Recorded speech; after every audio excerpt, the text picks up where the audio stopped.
Buy services that help you buy resellable high-value assets. This business model involves you looking for services on Fiverr that involve researching or finding digital assets. These assets take many different forms.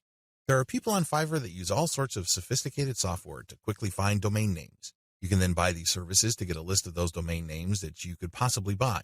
Buy some, and then try to flip them. Similarly, there are service providers on Fiverr that can help you find leads. For example, if you're looking for yoga instructors in Los Angeles, there are virtual assistants who can look up those people. They can get a name, an address, a specialization, and contact details. They can even find social media accounts. You bundle all that information, then you sell it to people who are looking to reach those prospects. Do you see how this works? This is one of the least known ways to make money on Fiverr. If you know what you're doing, you can actually stand to make a lot more money using this technique than most of the other techniques I shared in this training. Advantages. A lot of the services that go into finding and analyzing potential digital assets are actually cheap on Fiverr. We're talking about $5. How come? A lot of these service providers don't do it by hand. They don't have the time to do it by hand. Plus, they're too smart for that. They use software. Some of them have special coded software that they built themselves or they hired somebody to do it for them. Others use off-the-shelf software. Regardless of the tool that they use, you benefit because you buy their services at a low price. Next, you can buy these services to compile an asset. For example, you hire somebody to find a certain type of doctor in a certain city in the United States. You can then take that information and sell it many times over. You pay for the asset once, but you can sell it again and again. Another advantage you get with this business model is that depending on the asset, you can actually charge quite a bit of money. Let's get one thing clear. If somebody just wants you to find all the doctors who offer their services in the greater Los Angeles, California area, you probably won't be able to charge too much money. There's probably a lot of lists out there. In fact, a lot of them are free. What makes your list so special? Now, if you come up with a list of specialist doctors who are looking to buy an MRI machine because they have bought a related machine in the not-so-distant past, that list that you have can be gold. You can sell it to an MRI sales company or companies related to MRI. Do you see the big picture here? Good. It's quite lucrative. Finally, you sell assets with this service. For example, you hire people to find specialized domain names. Those are assets. This is very different from leads.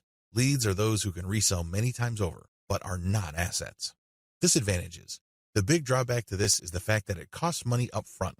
People finding assets for you or digging up information for you will not do it for free. No chance. You have to pay up front. Next, you have to pick the right assets to sell. Otherwise, you'll have many assets that won't sell enough to cover your costs.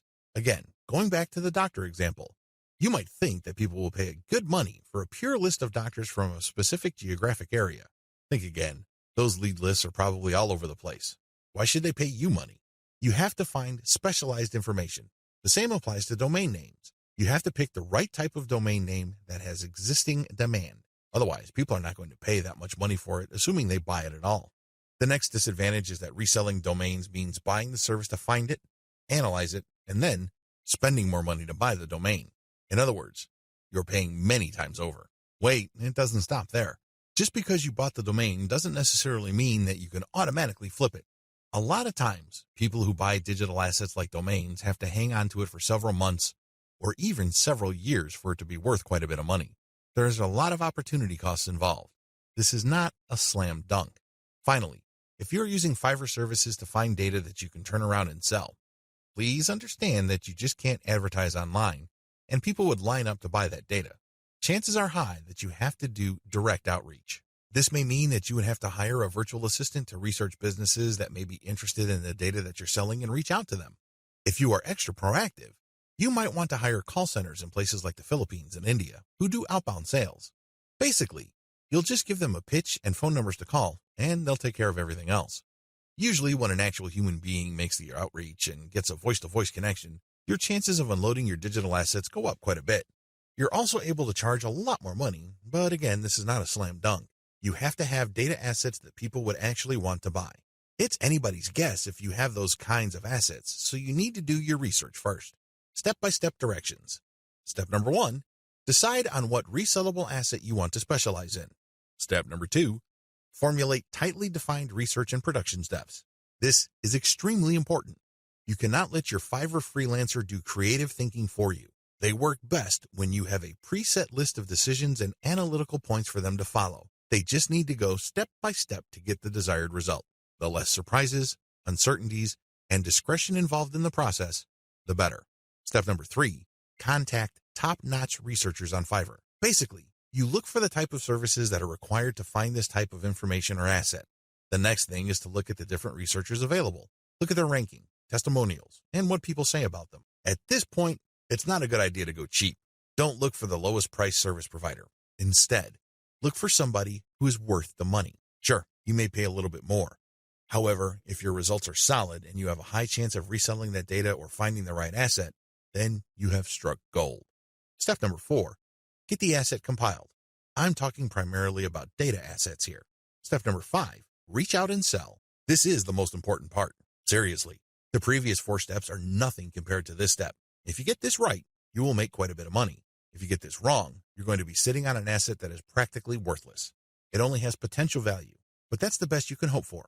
Potential. To turn that potential into cold, hard cash in your bank account, you have to reach out and sell. Again, Fiverr comes in handy. If you are too shy, or you don't have the time, or you simply can't be bothered to do this, there are virtual assistants on Fiverr. If you're looking for specialized services at their cheap prices, go to cognoplus.com. Regardless of how you do it, you need to have other people find your prospective buyers, get in touch with them, open the sale, and then you come in and try to close the sale. If the assets that you have gotten using this business model involve domain names, then you can place those domain names on auction websites like Flip.